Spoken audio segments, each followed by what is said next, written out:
Հարգելի գործընկերներ, սիրելի ժողովուրդ, այսօր տեղեկացանք, որ Կտրիչ Ներսիսյանը, որը չգիտես ինչու շարունակում է զբաղեցնել Վեհափար Հայրապետի աթոռը, ստիպել է իր ենթականերին, որպեսզի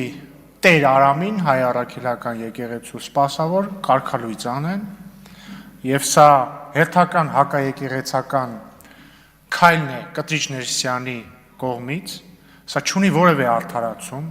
սա չի կարող արդարացվել որևէ կերպ, չունի որևէ հիմք, եւ ես ուզում եմ իմ լիակատար համերաշխությունը հայտնել Տեր Արամին, մեր առաքելական եկեղեցու բոլոր ազնիվ սպասավորներին, բոլոր սրբազաններին, տերհայրերին, վարդապետերին, ամուսնացյալ եւ կուսակրոն քահանաներին, Կտրիչ Ներսիսյանը մարդ է, ով խախտել է Աստծո առաջ տրված իր ուխտը։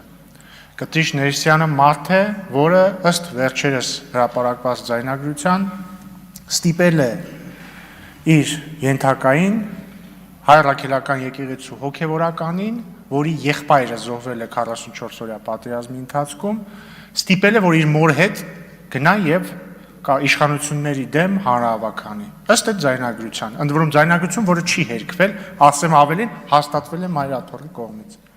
Կտրիչ Ներսիսյանը մի մարդ է, որի զարմիկը ըստ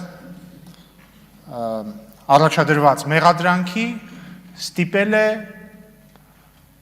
հոգևորականներին մասնակցել հանրահավաքների եւ ո զարմանք այդ հոգևորականը ըստ մեղադրանքի Տեր Արամն է այդ թվում, որին այսօր կարգալույծ արեցին։ Մյուս հոգևորականը, որին ասեցի են մյուս ձայնագրությունից ելնելով ստիպել էին Տեր Հայր աղանը, նույնպես այնպիսի պայմաններ են ստեղծել իր համար, որ ինքը լքի հոգևոր ծառայությունը։ Եվ հաշվի առնելով այս ամբողջ համախումբը, պետք է ուղղակի կարծում եմ պետք է ուղղակի համակերպվի Կտրիչ Ներսիսյանը այն փաստի հետ, որ ինքը կաթողիկոս չէ եւ չի կարող լինել, չի կարող հայ ժողովրդի կարևորագույն սրբազան ինստիտուտի գլուխը լինել ուխտազանց մեկը, չի կարող հայ առաքելական եկեղեցու գլուխը լինել մեկը, որ այլ անձանց ստիպում է անել բաներ իրենց կամքին հակառակ, ուղղակի չի կարող։ Եվ առաջարկում եմ Կտրիչ Ներսիսյանին սկսել հավաքել իր իրերը, որովհետև ինքը ոչ միայն պիտի լքի վեհարանը, այլ նաև ինքը պիտի կարգալույծ արվի եւ կարվի։ Շնորհակալություն։